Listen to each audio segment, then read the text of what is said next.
So let's take our diagram from the previous section and change its orientation. So instead of having our two media arranged side by side, here what I've got is I've got medium 1 that sits on top of medium 2. And so the line here shows the surface between these two media.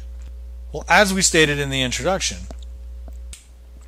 I'm going to be interested in thinking about the incoming ray, the angle it makes with the normal, and then how it splits apart into two pieces. The reflected ray, which is going to bounce back off the surface, and the refracted ray is the name that we give to the transmitted ray in a situation where we don't come in along the normal. So in the previous section, we showed these three rays where all of them were aligned along the normal. And in this case, we're just saying that, well, what happens when I let that incoming ray come in at some angle? It's still going to break up into two pieces. There's still going to be a reflected ray and a transmitted ray. And I'm going to have two rules that help me figure out the directions of my reflected and refracted rays relative to the incoming ray.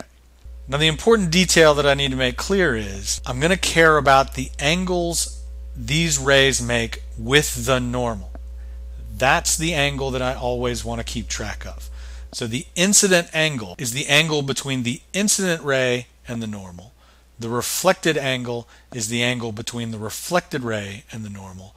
And the refracted angle is the angle between the refracted ray and the normal. So the normal, by definition, of course, is perpendicular to the surface, right? That's what normal means, is perpendicular. And so I want to keep track of all of my angles relative to the normal. I might be given an angle relative to the surface. If so, I want to start by converting that angle into an angle relative to the normal, because that's what I'm going to need to use in these two laws that we're going to get to relate the reflected and refracted rays to the incoming ray. So let's start by thinking about the relationship between the incoming ray and the reflected ray.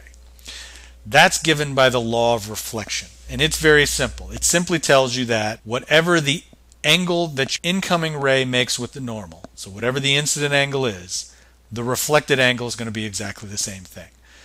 The angle your incoming ray makes with the normal is exactly the same angle that your reflected ray will make with the normal as it bounces back off the surface. That's the law of reflection.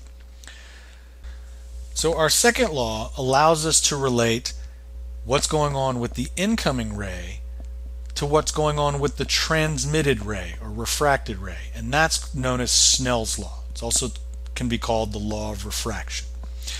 And so for starters, let's take our two angles that we're going to care about here, the angle of the incident ray and the angle of the refracted ray, and let's simply relabel those.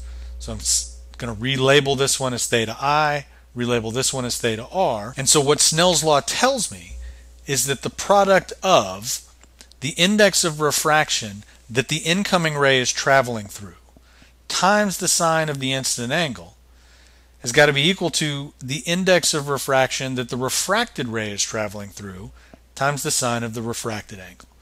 So the product of that index of refraction times the sine of the angle in the same medium is constant on both sides of the surface.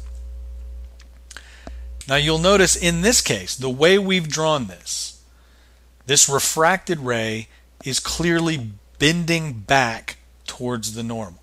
The refracted angle is less than the incident angle. That only happens if the index of refraction that the wave travels into is greater than the index of refraction of the medium that the wave travels out of. The index of refraction where the incoming wave is less than the index of refraction for the refracted wave.